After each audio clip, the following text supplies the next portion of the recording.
Bismillahirrahmanirrahim. Assalamualaikum warahmatullahi wabarakatuh. Fakta sejarah hari ini membawakan kisah dari cerita arwah. Untuk teman-teman yang pengen tahu cerita arwah nulis apa aja sih, kepoin ya di Twitternya. Untuk linknya ada di deskripsi. Dan sebelum kita masuk ke selengkapnya, mari kita berdoa dulu ya. A'udzu bikalimatillahi tammati min syarri ma khalaq. Bismillahirrahmanirrahim. Allahumma sholli ala sayyidina Muhammad sallallahu alaihi wasallam. Ini dia selengkapnya.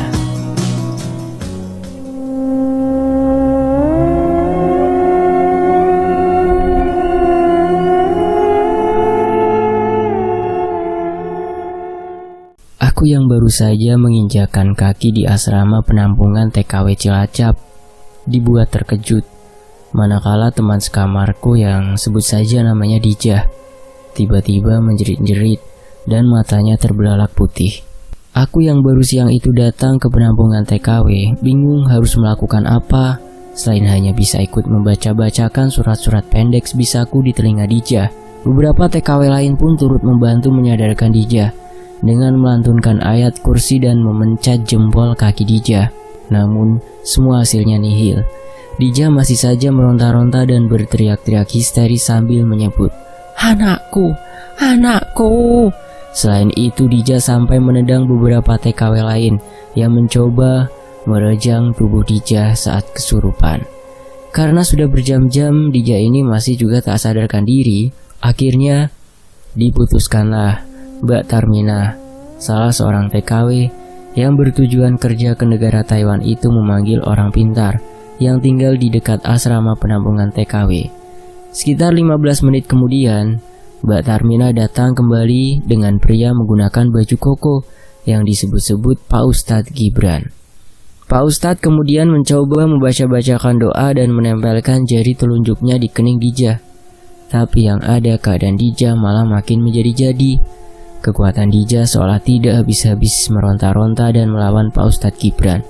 Bahkan, Dijah sampai berani menantangi Pak Ustadz Gibran untuk mengusirnya. Segala upaya sudah dilakukan Pak Ustadz Gibran untuk menyadarkan Dijah selama hampir 1 jam lamanya. Tapi, masih juga tidak membuahkan hasil. Karena malam yang sudah semakin larut dan semua orang yang mencoba menyadarkan Dijah sudah pada ikut kelelahan, termasuk Pak Ustadz Gibran sendiri, dengan terpaksa Pak Ustadz pun berpamitan pulang undur diri. "Maaf, sepertinya setan yang menempel di tubuh Dijah terlalu kuat. Saya sudah menyerah dan kelelahan. Lebih baik saya pamit undur diri saja," jawab Pak Ustadz Gibran sambil berpamitan pulang.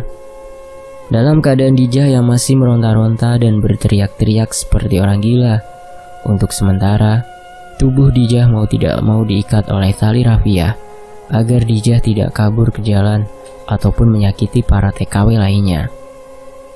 Dalam suasana yang masih mencekam, salah satu pengurus penampungan TKW yang bernama Ibu Lili tiba-tiba teringat akan sesuatu. Ia meminta Mbak Reni, salah satu TKW yang sudah lumayan lama tinggal di asrama penampungan, untuk memanggil Mbok Daryatun di rumahnya, yang kebetulan rumahnya tepat ada di belakang asrama penampungan TKW. "Bilang sama Mbok Daryatun, jika Dijah kesurupan arwah Sumini, tolong Mbok Daryatun segera ke asrama sekarang, karena arwah Sumini tidak mau keluar dari tubuh Dijah," pinta Bu Lili memberi pesan pada Mbak Reni. Mbak Reni langsung mengikuti arahan dari Bu Lili untuk mendatangi rumah Mbok Daryatun. Begitu sampai di rumah Mbok Daryatun, Mbak Reni langsung menceritakan kejadian kepada Mbok Daryatun. "Oh ya, Mbak Daryatun ini adalah tukang masak di asrama TKW penumpangan Cilacap ya.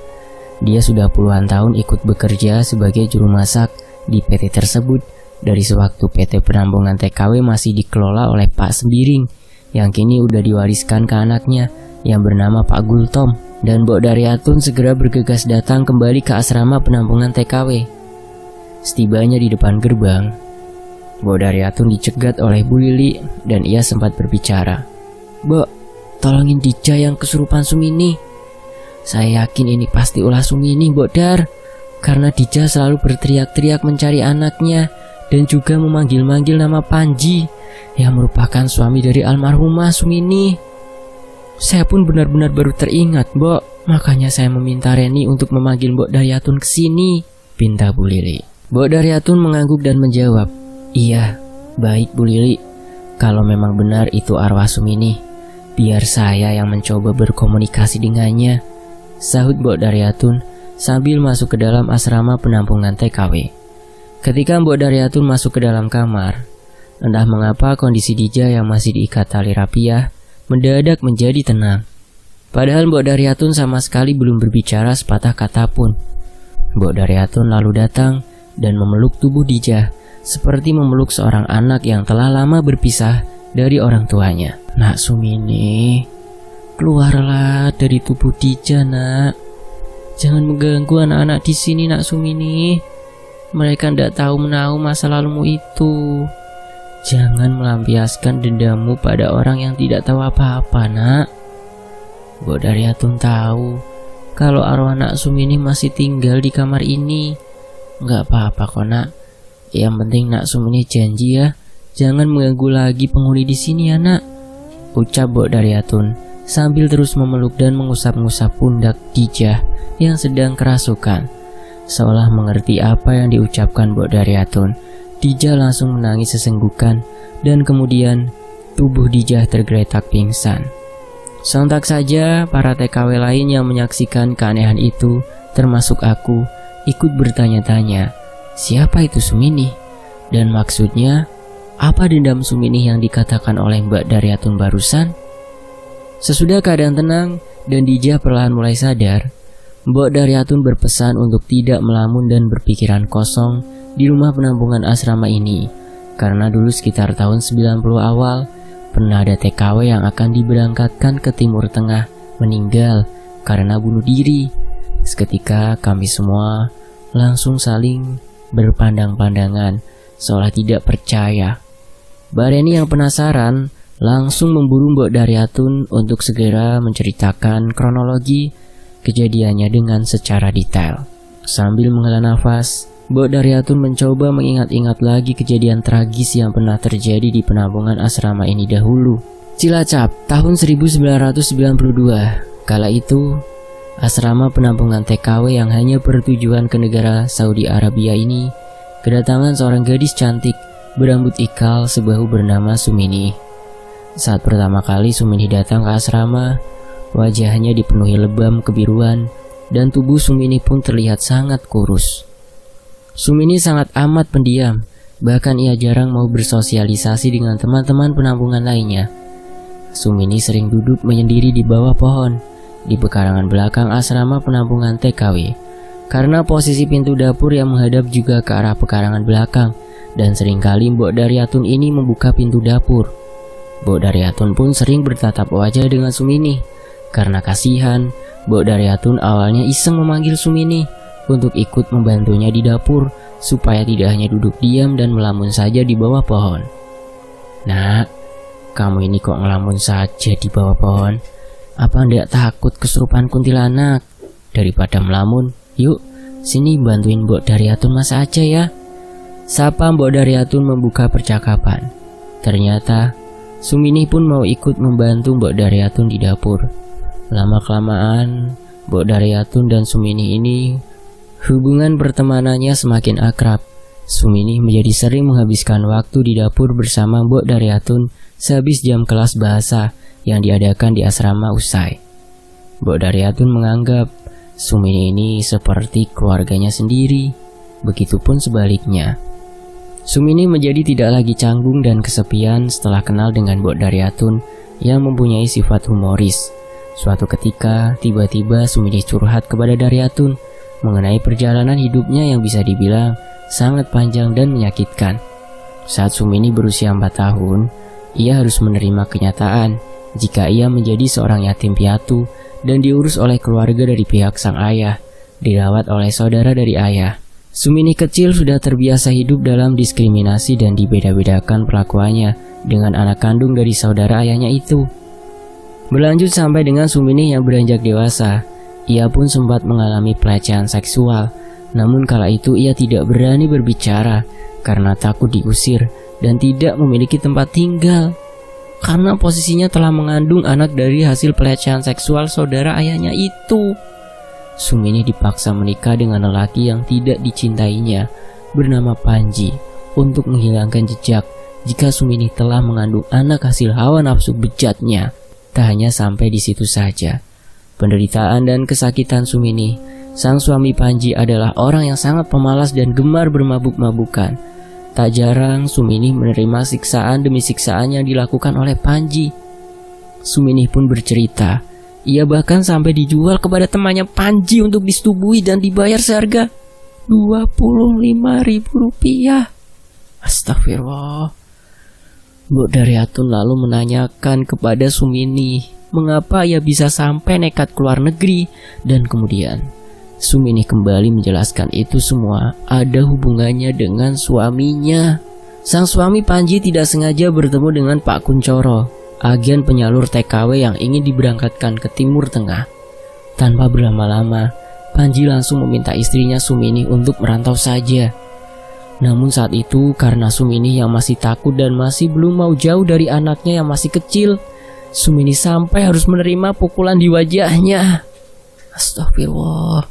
Karena dipaksa sang suami untuk merantau menjadi TKW. Sumini sempat bertanya hal yang lirih kepada Mbok Daryatun perihal keadilan dan kebahagiaan di dunia ini. Mbok Dar, kenapa ya selama hidup kok aku ini gak pernah merasakan kebahagiaan? Kadang aku iri Mbok dengan kebahagiaan orang lain. Sampai kadang saya bertanya-tanya, apa Allah itu ada dan benar maha adil? Tanya Sumini lirih. Ada kok nak, Allah itu maha adil Sumini. Jika kamu merasa hidup di dunia ini tidak adil, coba deh kamu lihat di luar sana. Masih banyak sekali orang yang mempunyai kekurangan dan berjuang melawan kerasnya kehidupan lebih buruk daripada yang kamu alami saat ini loh Sum. Jawab Mbok Daryatun sambil mengelus-ngelus rambut Sumini. Entah mungkin pertanyaan itu sebuah firasat atau pertanda buruk yang akan terjadi. Berselang beberapa hari kemudian, suami Sumini datang untuk menemui Sumini sambil membawa pesan duka. Sumini, anak kita meninggal Som, ucap Panji, membuat Sumini mendadak langsung jatuh pingsan. Menurut pengakuan Panji, sang anak tidak sengaja terbawa arus di parit saat sedang bermain-main. Anak Sumini sendiri baru diketemukan 2 hari setelah dinyatakan hanyut di pesisir anak sungai. Dari mulai saat itu, Sumini yang sudah berubah menjadi periang dan perlahan bisa menerima kepahitan hidupnya kini. Perlakuannya lebih parah dari semenjak ia datang ke asrama itu pertama kali. Ia tidak mau makan dan tidak mau berbicara apa-apa. Sempat Sumini ini ingin dikembalikan saja ke rumah suaminya. Namun karena ia sudah memiliki majikan di Arab Saudi dan akan segera diberangkatkan sebentar lagi ke negara tujuannya, Sumini jadi tidak bisa dipulangkan. Pagi itu tak seperti biasanya, Sumini terlihat wajahnya sangat sumringah sekali dan berdandan cantik. Mbok Daryatun berpikiran jika mungkin saja Sumini ini sudah belajar mengikhlaskan yang terjadi dan ingin membuka lebaran baru dalam hidupnya. Setelah Sumini membantu Mbok Daryatun memasak, ia tiba-tiba meminta pinjam kunci gudang belakang dengan alasan ada barangnya yang akan dititipkan di gudang sebelum ia berangkat ke Saudi Arabia. Tanpa pikir panjang, Mbok Daryatun pun memberi kunci gudang belakang kepada Sumini. Sesudah lama Sumini ini tidak datang-datang lagi untuk mengembalikan kunci gudang kepada Mbok Daryatun. Mbok Daryatun lalu berinisiatif untuk mengambil kunci gudang itu kembali, karena kebetulan saat itu Mbok Daryatun ini juga mau pulang ke rumahnya di belakang asrama. Mbok Daryatun mencari-cari Sumini, namun tidak juga ia temukan. Sampai pada akhirnya saat Mbok Daryatun mau mengecek ke bagian gudang belakang, ia dibuat terbelalak manakala sudah ada Sumini yang tergantung dengan lidah yang menjulur keluar dan matanya masih mendelik. Sontak saja kejadian itu membuat geger seluruh penghuni asrama penampungan TKW. Ungkap cerita Mbok Daryatun. Aku lalu mencecar Mbok Daryatun. Apakah kemudian selepas meninggalnya Sumini, lantas asrama TKW ini menjadi angker dan banyak para TKW yang kesurupan? Mendengar pertanyaanku, Mbok Daryatun seketika hening. Ia mengingat lagi jika sesudah kematian Sumini, memang ada banyak sekali gangguan aneh yang ada pada asrama TKW, tepatnya di kamar bekas Sumini tempati. Kejadiannya pun sama persis seperti yang dialami oleh Dijah. Tak hentinya meronta-ronta dan berteriak-teriak sambil memanggil anaknya saat ada yang kesurupan. Selain itu, arwah Sumini seringkali menampakkan diri sedang duduk di bagian atas ranjang susun asrama dengan tulang leher yang patah. Sumini pun sering mengganggu para penghuni lain dengan suara-suara tawa cekikikan, lalu kemudian menjadi tangis tersayat-sayat. Yang lebih parah, barang-barang para calon TKW yang berada di kamar bekas Sumini tinggal ini selalu berpindah-pindah tempat. Beberapa kali dipanggilkan orang pintar untuk membersihkan kamar bekas Sumini dari hawa-hawa angker dan aura negatif. Tapi yang ada, Sumini malah semakin sering menampakkan diri dan berbuat usil di kamar asrama tersebut. Sempat suatu waktu kamar itu sengaja tidak ditempati untuk meminimalisir gangguan demi gangguan. Hal tersebut cukup berhasil membuat arwah Sumini ini tidak mengganggu dan seolah terkunci dalam kamar tersebut. Namun seiring berjalannya waktu, kamar itu kembali dipergunakan sebagai ruang kelas bahasa Inggris bagi TKW yang akan diberangkatkan ke Singapura. Untuk informasi teman-teman ya, jadi PT Penampungan Asrama TKW ini pada tahun 2000-an itu sudah membuka penerbangan juga ke negara Singapura, Malaysia, Brunei, Hong Kong, dan Taiwan. Ya, jika sebelumnya hanya terdapat satu penerbangan saja, yaitu menuju Saudi Arabia. Dan singkat ceritanya, selama bertahun-tahun, kamar bekas Sumini dahulu yang berubah fungsi menjadi kelas bahasa sudah tidak pernah ada lagi gangguan sama sekali. Bahkan Mbok Daryatun dan Bu Lili, dua orang saksi mata atas kejadian tragis dahulu, pun sudah lupa jika ruang kelas bahasa Inggris itu sebelumnya merupakan kamar angker bekas Sumini tempati. Berlanjut di tahun 2010, karena membludaknya para calon TKW, ruang kelas bahasa Inggris itu lalu dirubah fungsi kembali menjadi kamar tidur. Yang mana kamar itu adalah kamar yang ditempati oleh Dijah, aku dan 5 orang lainnya. Jelas Mbok Daryatun. Setelah Mbok Daryatun bercerita panjang lebar mengenai kamar asrama TKW yang angker itu, perlahan Dijah mulai tersadar dan membuka matanya. Ia memang mengaku saat sebelum kesurupan, tubuhnya seperti ditindih oleh sesuatu dan merasa tengguknya berat. Lama-kelamaan karena tubuhnya tidak kuat menahan beban berat, ia lalu kehilangan kesadarannya. Sudah tidak perlu dipikirkan, arwah Sumini akan tetap ada di asrama penampungan ini. Yang penting kalian di sini jangan suka melamun dan perbanyaklah sholat bagi kalian yang beragama Muslim agar dihindari dari gangguan yang tidak kasat mata. Saran Mbok Daryatun sambil pamit untuk beranjak pulang kembali.